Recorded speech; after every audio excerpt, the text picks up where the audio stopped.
Hello and welcome to This Week in Campbell Basketball. The Campbell women's basketball team begins their postseason push tonight in Lynchburg as they begin their quest for a Big South Conference Tournament championship. Our Bill Priestley has more. Summer Price is having a year, indeed a career, to remember. Going into the Big South Conference Tournament, the senior ranks first in three-pointers made and attempted and ninth all-time in CU women's basketball scoring. She finished this past year as the number 2 scorer in the conference, averaging just under 15 points a game. But far be it for us to say her game is simply offense. As one of the best defenders in the league, Price has shut down opponents' top scorers. She's been a leader on the floor, and she will end her career as one of the best to put on a Campbell women's basketball jersey. Now she and her team set their sights on the one goal that has eluded them, a Big South Conference championship. A grueling 3 games in 3 days against the best the conference has to offer. Yet regardless of how the Fighting Campbells do in the tournament, Summer Price has definitely been right for Campbell University. Here with Coach Ronnie Fisher as we get set for the Big South Women's Basketball Tournament coming up in Lynchburg, Virginia. And Coach, you talked a little bit about the end of the season, about the last 3 games being kind of a mini tournament. You went 2-1 over the course of that. How do you feel like that has tested your team as you get ready to go to Lynchburg? Well, I think we've played hard the last 3 games, and I love our team's focus and their desire. We didn't play well at Radford. We really struggled offensively, and we. You know, it was just one of those games, and they played really well. They had a nice team. It was their senior day, and they played well. But I like our preparation going in this tournament, and we're excited that it's a new season, and everyone's 0-0 right now, and we're ready to go. With that, you've often said, and I've often heard, you either win or you learn. Is there something perhaps that came out of that Radford game that might be able to fuel the team as they get set to go into Lynchburg and to play 3 games, hopefully in 3 days? Yeah, I think we learned a lot from it, and we've watched video and we've practiced, and we've got to be tougher on the defensive end, and we've got to take care of that basketball offensively. We had 23 turnovers, and that was, we're not going to win with that, and we know that, and we've practiced it, and we'll be ready to go come Friday night. With the way that this team has changed over the course of the year, you started out with one team, you're going to end with something that is completely different almost from what you started out with.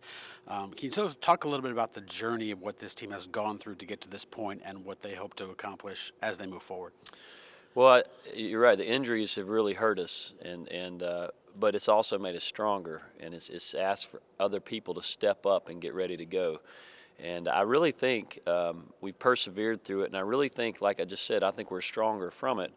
And some people have come off the bench and played vital roles. We've started a lot of different lineups this year. And hopefully down at tournament time here, when someone comes off the bench, they've been in a situation at the end of the game, and it's not going to be a nervous situation for them. And I think we'll be better for it in the long run. And I like our team as far as we are healthier right now than we have been with the players that are on the floor, and that's encouraging. And it's tough when you're trying to play and you're playing hurt. That's not positive. And right now we don't have anyone that's playing hurt, so I really like that going into the tournament. Of course, last year you beat UNC Asheville twice. They ended up beating you in the tournament. Now the tables have turned, and you get the Bulldogs in the first round. Obviously, you guys would like to turn the tables on them. Well, no doubt, and they're the 2-time defending champion in this tournament, and they're going to be ready to go, and we're going to be ready to go. And it comes down to just execution and doing your job. It's not going to be some emotional win or anything like that. We just got to do a great job on the defensive end. We've got to block them out, and we've got to take care of the basketball and get a good shot every time down the court. It's really that simple.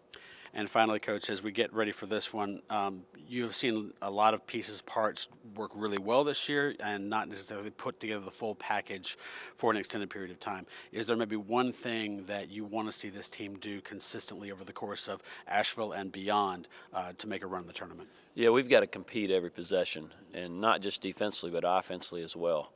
And we've got to take care of that basketball on offense. That's plagued us the last few games that we've lost. And if we can take care of it and get a good shot, we've got good players, and we can put it in a basket, but we can't turn the ball over. That fuels their transition, and when you turn it over and they get a layup, it's really deflating. So if we can take care of the ball on offense and then find a way to defend and block them out, they've got a really good offensive rebounding team, then we'll be fine. I'll get started Friday night. Of course, Campbell and UNC Asheville, 8 o'clock. We'll have an audio stream on GoCamels.com there as well for Coach Ronnie Fisher, Bill Priestley. Chris, back to you. More postseason news. We're unable to release further details until later this weekend, but the Campbell men's basketball team will continue their postseason as they have been accepted to a postseason tournament.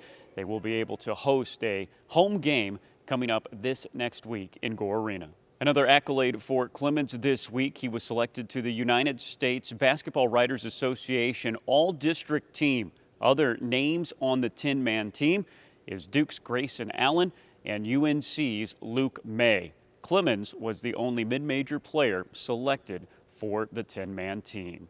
That'll do it for us on this edition of This Week in Campbell Basketball. Enjoy the March Madness, and we hope to see you next week right here in Gore Arena.